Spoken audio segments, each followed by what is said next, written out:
நீங்கள் கோவத்தில் முரண்டு பிடிச்சிக்கிட்டு அப்படி போனால் எங்கே போவீங்க? சின்ன பிள்ளையா இருக்கப்ப வீட்டில் சண்டை போட்டுக்கிட்டு கோவம் வந்துருச்சு, எங்கே போவீங்க? அத்தை வீட்டுக்கு, மாமா வீட்டுக்கு, சித்தப்பா வீட்டுக்கு. மாமா வீட்டுக்கு போனால் அந்த ஆளுக்கு போயிட்டு சிவகாசியில் சாத்துன்னா உங்கள் ஊரில் காராச்சேவெல்லாம் வாங்கி கொடுத்துட்டு சீனி சேவெல்லாம் வச்சுட்டு சைக்கிளில் 2 ரவுண்டு அடிச்சுட்டு முடிஞ்சால் ஈவினிங் சினிமாலாம் போயிட்டு நைட்டு 9:30 மணிக்கு அக்கா புருஷன் தூங்கின பிறகு கொண்டாந்து கொடுத்துட்டு அக்காவில் திட்டிட்டு போவார். பிள்ளைய போட்டு அடிக்கிறீங்க, நீங்களாம் நல்லா இருப்பீங்களா அப்படின்னு திட்டிவிட்டு போவார். அத்தையா இருந்தால் அது அடுத்த விட பெரிய லெவல். வீட்டுக்கே நீங்கள் வர முடியாது.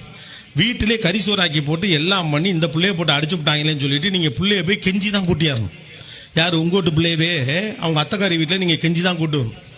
சித்தப்பனா இருந்தால் கிடுகிடுன்னு சைக்கிள் எது நேராக வீட்டில் கூட்டிகிட்டு போய்ட்டு அது எப்படி பிள்ளை அடிக்கலான்னு எப்படி அடிக்க போச்சு அப்படின்ட்டு அவங்க அண்ணன் காதல போகிற மாதிரி அன்னிக்கிட்ட சத்தம் போட்டுட்டு அவனை விட்டுன்னு வெளியில் கூட்டிகிட்டு போவார்.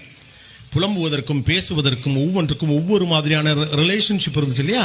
Partner in crime. மாமா கோயில் திருவிழாக்கு 10 மணிக்கு மேலே போகணும். அப்பா அலோவ் பண்ணல. யாரோட போவீங்க? மாமா தான் கூட்டு போவார். செலவுக்கு காசு இல்லை, ஸ்கூலுக்கு ஃபீஸ் கட்டணும், அப்பா சங்கடப்படுறான்னு தெரியும், சித்தப்பாட தான் நம்ம போய் நிற்போம். இப்படி பிள்ளைகளுக்கு நிறைய மனிதர்கள் இருந்தார்கள். கடைசியில் இப்போ எல்லாத்தையும் சுருக்கி சுருக்கி சுருக்கி சுருக்கி அவனுக்கு நீங்கள் மட்டும் தான் இருக்கீங்க இல்லையா?